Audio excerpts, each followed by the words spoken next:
Bonjour, bienvenue dans la série sur la thermodynamique. Donc nous sommes toujours dans la physique statistique et nous parlons des différentes grandeurs macroscopiques que l'on peut observer, et tentons de les décrire à partir des termes microscopiques. Regardons de près une paroi d'un récipient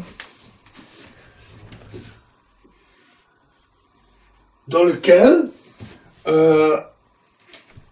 est placé un gaz. Et regardons une particule qui vient heurter la paroi. Donc on a une particule qui vient heurter la paroi et qui provoque ainsi un choc sur la paroi. Lorsque la particule rebondit sur la paroi, elle lui imprime un choc qui tend à faire reculer la paroi. Disons que la vitesse est V avant le choc et V' après le choc. Chaque particule qui heurte la paroi communique une quantité en mécanique qu'on appelle quantité de mouvement. Si la particule est de masse m, alors la mécanique nous dit que la quantité communiquée est donnée par m fois V plus V'. C'est donc très simple. En fait, on doit considérer uniquement la composante de la vitesse perpendiculaire à la paroi, c'est-à-dire la vitesse d'approche et la vitesse d'éloignement. Mais c'est un détail technique, une petite équation trigonométrique en fonction de la direction, etc. Donc ça complique un peu les calculs, mais c'est le même principe. On peut appliquer une force F sur la paroi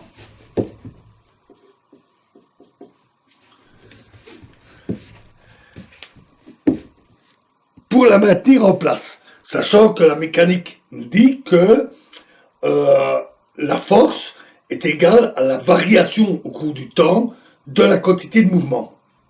La relation est donc très simple. Évidemment, on devrait en principe appliquer cette force que pendant le choc, ou juste le temps de remettre la paroi en place après son recul. Mais des particules heurtent la paroi en permanence, partout. Donc si on connaît le nombre de chocs par seconde et la quantité de mouvement qui est communiquée en moyenne, on peut calculer à l'aide de la mécanique et de cette probabilité la force à appliquer en permanence pour que la paroi reste en place. À quelques petites vibrations près. Mais il y a des milliards de particules, et donc ces vibrations vont être infimes et ultra rapides. On ne pourrait même pas les mesurer.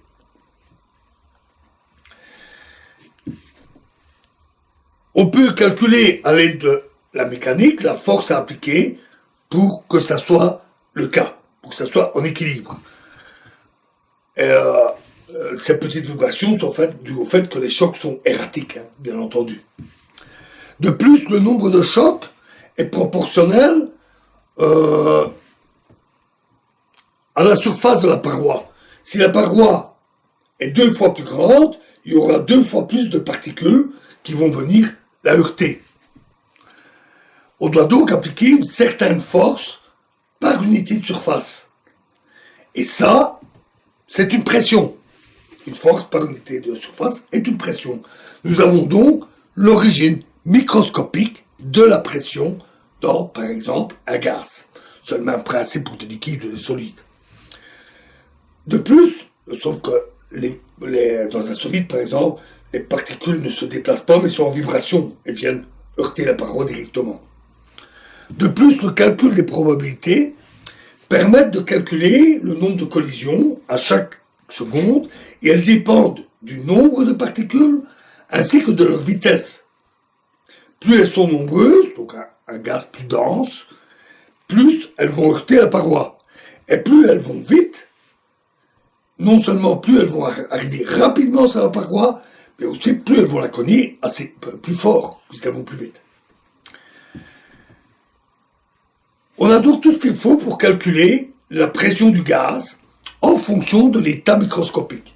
Même si les calculs ne sont pas aussi simples, juste ça. c'est un peu plus long, je ne donne pas ces détails mathématiques. Ensuite, la chaleur.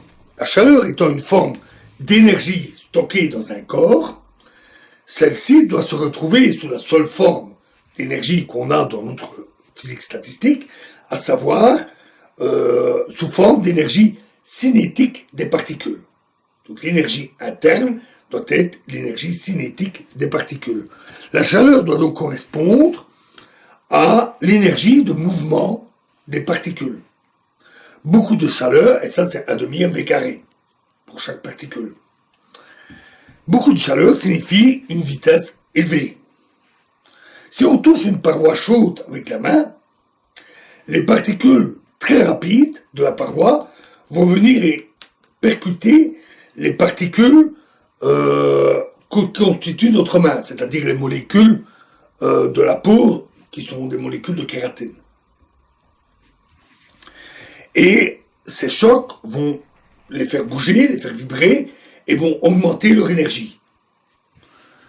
Dans le cas d'un corps solide, les molécules ne se déplacent pas, il s'agit donc de vibrations de ces molécules. Mais peu importe, ce transfert de chaleur est l'énergie cinétique des particules, que ce soit des déplacements ou des vibrations. Donc, ce transfert de chaleur des particules passant d'un corps à l'autre est donc ici un transfert par conduction. Il est évident que si on déplace un corps, on a un transfert avec des particules qui bougent vite, on a un transfert par convection, le transfert par rayonnement, on en reparlera.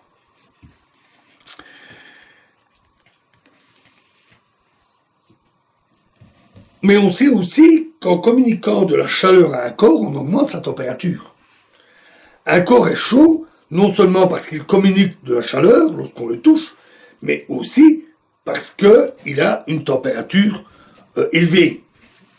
D'ailleurs, un thermomètre mesure la température en absorbant un peu de chaleur qui va chauffer le réservoir et provoquer sa dilatation. On devine aisément que l'agitation des molécules qui augmentant la pression doit aussi provoquer une dilatation du corps. On a déduit ainsi que pour une température grand T élevée, on doit avoir une grande vitesse des particules du gaz. Alors le lien est simple, mais moins évident à saisir. Les calculs permettent, comme nous l'avons dit, de relier les grandeurs microscopiques aux grandeurs macroscopiques. On va en reparler, on va voir ça un peu plus précisément. On peut ainsi trouver les relations entre les différentes grandeurs qu'on a en thermodynamique classique. Et en les comparant, on peut ainsi constater que la température, dans la formule classique, correspond à une grandeur bien précise dans la issue du calcul de physique statistique. Et on constate alors que la température est directement reliée à l'énergie moyenne des particules. Donc la somme des énergies des particules divisée par le nombre de particules. Si on fait la somme, l'énergie de la première, plus la deuxième, plus la troisième, etc. Et on divise par le nombre total. Ce qui donne l'énergie moyenne. Alors pour être précis, chaque particule possède un certain nombre, petit n, pas confondre avec les mots, là, n est souvent utilisé pour représenter un nombre entier. Il possède un certain nombre, petit n, de degrés de liberté. Alors qu'est-ce que ça signifie? C'est-à-dire des possibilités indépendantes de bouger. Par exemple, pour une particule d'un gaz, il y a 3 directions indépendantes dans l'espace. La hauteur, la longueur et la largeur. Il y a d'autres directions, comme en diagonale, mais on peut l'obtenir par combinaison des autres. Aller en diagonale, c'est aller en avant et en même temps monter. Donc, elle n'est pas indépendante de ces deux-là. Il y a donc 3 directions indépendantes. Donc, pour le gaz, on aura n égale 3. En fait, pour être exact, il faut aussi ajouter le degré de liberté des rotations de la particule sur elle-même et des vibrations. Si cela est pertinent, en fait, ça dépend de la structure des molécules. Un atome seul ne va pas ni vibrer ni tourner.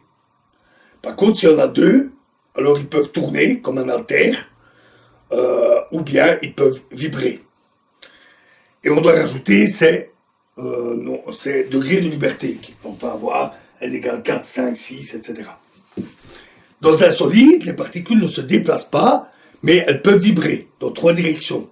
N égale 3, auquel, éventuellement, on doit rajouter les rotations. C'est pas toujours possible. Ça dépend comment les molécules sont attachées ensemble dans le solide. Elles peuvent, en étant attachées, se verrouiller et empêcher toute rotation. Donc ça dépend vraiment de la structure de la matière, que l'on peut étudier grâce à la structure atomique, moléculaire et chimique des substances. On montre alors que l'énergie moyenne d'une particule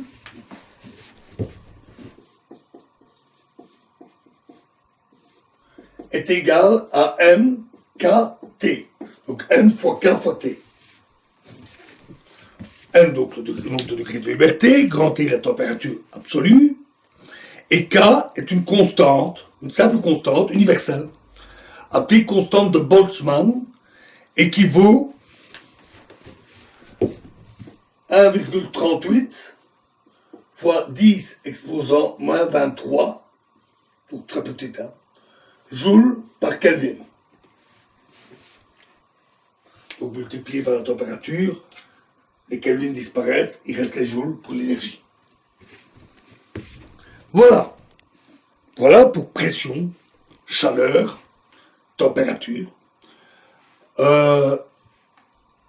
Nous voyons les relations entre micro et macro. Encore faut-il former un tout cohérent. Comment établit-on les relations à partir de la physique statistique pour pouvoir comparer à la thermodynamique classique? Et ça, relier le microscopique au macroscopique, nous verrons ça beaucoup plus en détail dans la prochaine vidéo. Je vous remercie.